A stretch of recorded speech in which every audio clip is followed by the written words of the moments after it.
Elite defensive tackle recruiting wins championships. Is your school getting what it needs? Locked On presents The Portal, the daily podcast covering college football recruiting and everything NIL. Part of the Locked On Podcast Network. Your team every day.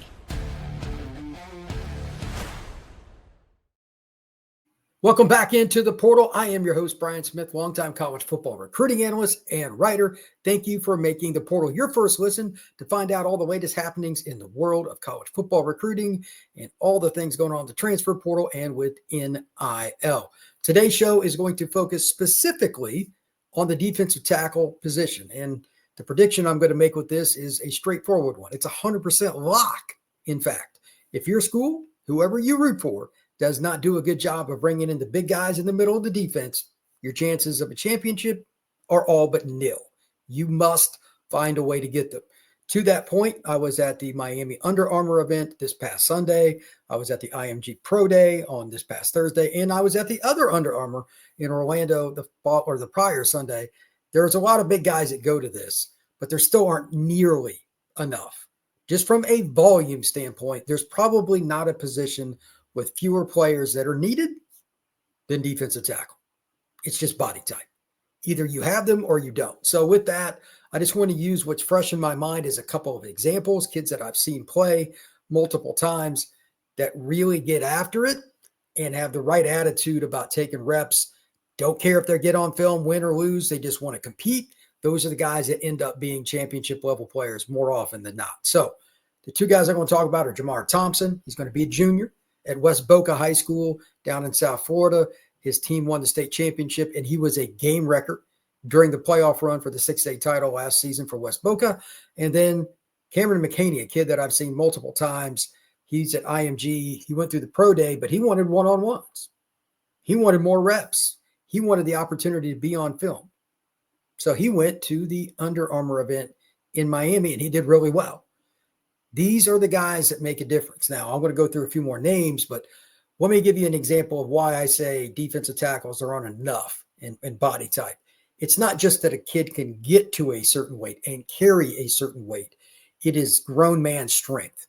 Jamar Thompson still has a long way to go, for instance, with technique. He's only going to be a junior, but he's over 290. He's probably 300, and he's already pushing guys around, going through them, even when he didn't use the best footwork, even when he didn't necessarily hit perfect with a hand placement, he could still get there. And with his quickness and athleticism to go with the pure body type, he's 6'2", 6'3", 290 pounds is probably minimum. When you move like him and you have his strength and you still have 2 years of high school left, you've pretty much got an opportunity to write your own ticket. Every school in the country is going to offer you at some point. Again, he is nowhere near a finished product, but that's okay. He was still winning reps. I was just going through some of my film on my phone. There's not many guys like him. If you come out and compete, because he already has a bunch of offers, that also shows the media and the college coaches that you're a guy that wants it. That's the other thing with this today. There's no way around it. If you want to get ranked higher, there is no shortcut. You've got to go to the camps and get filmed. No shortcut. That is the way it works. If you don't, those are the kids that usually get dropped. But that's a whole nother tangent for another day. The point is, this is a kid that has the required measurables. He has the required athleticism. It's proven on film in the playoffs. That's the most important thing. And he went out to camp. This kid that's going to go pretty much wherever he wants. Miami and Florida and all these different schools are going to offer him. But he'll be a national recruit. He'll have schools, I would imagine, from the West Coast that offer him. Not enough of them. Now, let's talk about Cameron McHaney. This is a more unique scenario. He's not much over 6 foot, so he's not going to fit what Kirby wants at Georgia. He wants height and length. He wants measurables. The first 10 categories for him are measurables, pretty much. That's just how Georgia recruits the front 7. With that being stated, there's plenty of schools for him. Illinois, Indiana, and several Big Ten schools. He's from the Midwest. He's originally from Michigan, lived in Indianapolis before he went to IMG.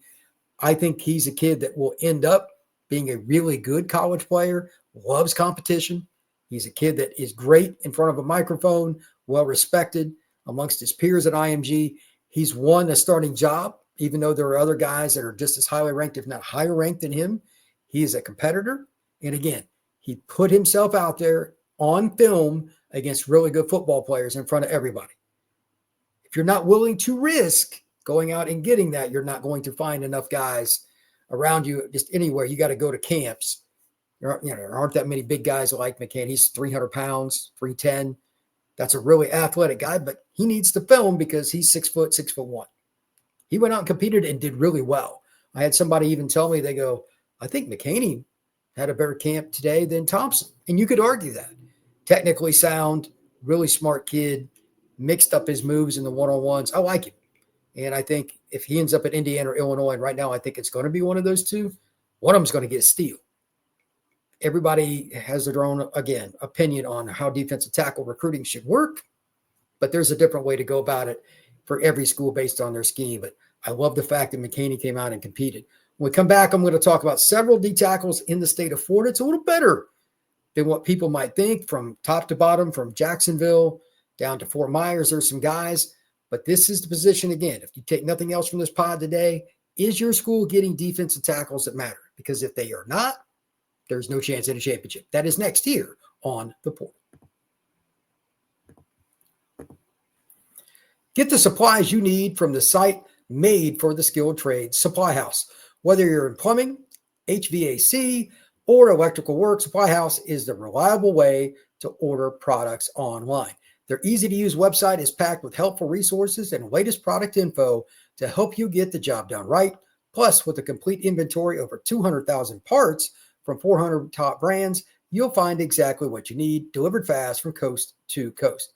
Need help with an order? Supply House offers expert support and industry-leading service, so you'll always talk to a real person. And for trade pros looking for an extra edge, their free Trade Master program offers exclusive perks like a dedicated phone line, free shipping, and discounts on every order. Thousands of skilled professionals are already taking advantage. Now it's your turn. Join the Trade Master program today at supplyhouse.com/TM and start ordering plumbing, HVAC, and electrical supplies with just a few clicks. Plus, use promo code SH5 for 5% off your first order. That's supplyhouse.com.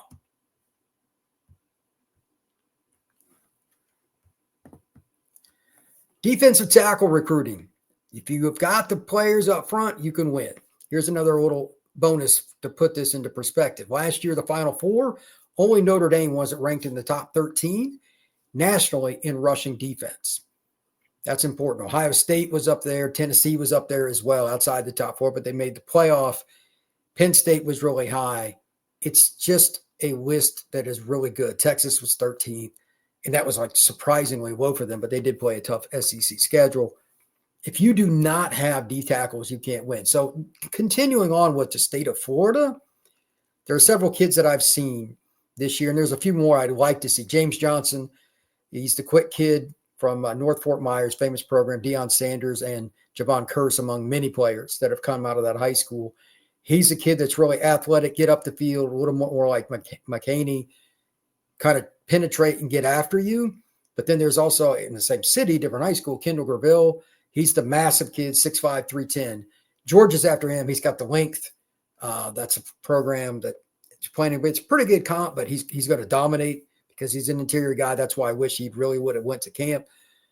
We'll see what happens with him, but nobody's really seen him out of the national media to my knowledge. If he's that guy, though, but the measurables, it'll show out this next season, hopefully. Elijah Golden is a kid. Is he going to be a strong side end, or is he going to be a three-tech? There's still debate on that. I like him a lot as an athlete. He's a wrestler now. He's a Cardinal Mooney. He's another kid from, he was at IMG for a while before going to Cardinal Mooney, but he's another kid that's an athlete. Could he play in a three-tech spot in a one-gap-and-go scheme? Yes. Is he still predicated more to defensive end play right now? That is also a yes. So D-tackle recruiting is sometimes about projection. Again, guys like Jamar Thompson, as I said in the first part of the show, they're the exception, not the rule. And unfortunately for college football programs, they need to be the overwhelming rule because you don't have enough guys that are just on your depth chart, but on your depth chart and have the physical size, know how to carry it, and know how to condition for that size. It takes a long time. So if you even miss in 1 year, you take a couple kids that are 6'3", 6'4", 260, that's fine, and add weight. But if you have a bad year in terms of injury luck, those kids aren't ready. So you cannot miss any given year. Preston Carey, a kid from IMG that everybody is seemingly offered. Nobody knows where he's really going yet. He's 300 pounds, give or take, 6'4". I like him a lot, but I don't know exactly where he's going to end up. And I'm not sure about him from seeing him compete in terms of what's better. Is he going to be a nose? Is he going to be a 3-tech? These are some of the things you kind of have to figure out as you go along. A kid that is a little bit under the radar, and he just got to IMG. He's a Philly kid that I like, is Cameron McHaney. Watch out for Michigan. That's a school he grew up rooting for. He likes Penn State quite a bit too. He's a 300-pounder, 6'2", 6'3", somewhere in that range, and he's pretty darn good. I know that IMG is kind of a cheat code for saying Florida, but that's where he lives, so I'm going to bring him up. I think he's a guy that could raise himself in the rankings, especially because IMG plays such good competition, and he looked good the other day when he was at the IMG Pro Day. Freddie Wilson, he's an athlete I'm not as sure about because, I don't know which spot he's definitely going to play, but he's athletic. He was at the Under Armour Orlando camp. Think he's got a world of upside. Need to see more of him. Does he want to play inside? Is he more satisfied with just being a 3-tech, or could he grow into a 1-tech and be a guy that's a true menace right over the center? That's where this projection comes back. Alex Willis is a kid that really impressed me with his ability to rush the passer in the one-on-ones at the Orlando Under Armour. He's at First Academy in Orlando. He's in really good shape too. He looked really good. I don't know what his weight is right now, but I'm going to guess 270, something like that. He's an athlete, and I think you're going to hear more about Alex Willis. Not necessarily a body that's going to grow into a nose. I think he's going to be a 3-tech long-term, but he's pretty darn good. The MVP from Orlando Under Armour was Brian Harris. I talked about him a little bit on the show. I don't think there's anybody that is going to have a chance to raise their stock more than him. He's got several offers since that camp.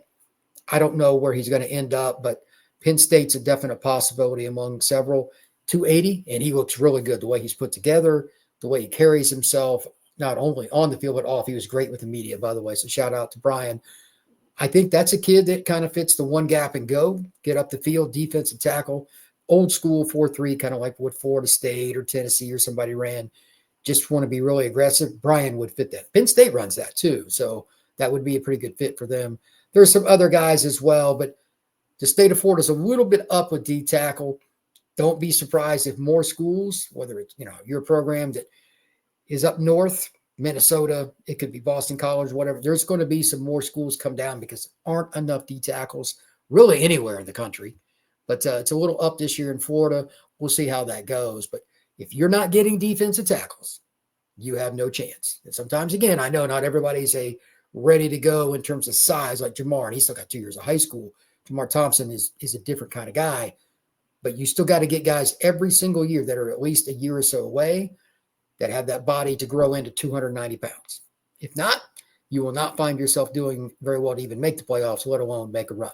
Thank you once again for making the portal your first listen each and every day. Truly appreciate you stopping in to get all the latest happenings with recruiting, the transfer portal, and NIL. It's a lot of fun for me. We're going to have another show later today. So I'm going to go through all the film later this afternoon from all the one-on-ones on receiver DB, as well as the D-line, O-line, and just talk about some guys later on tonight.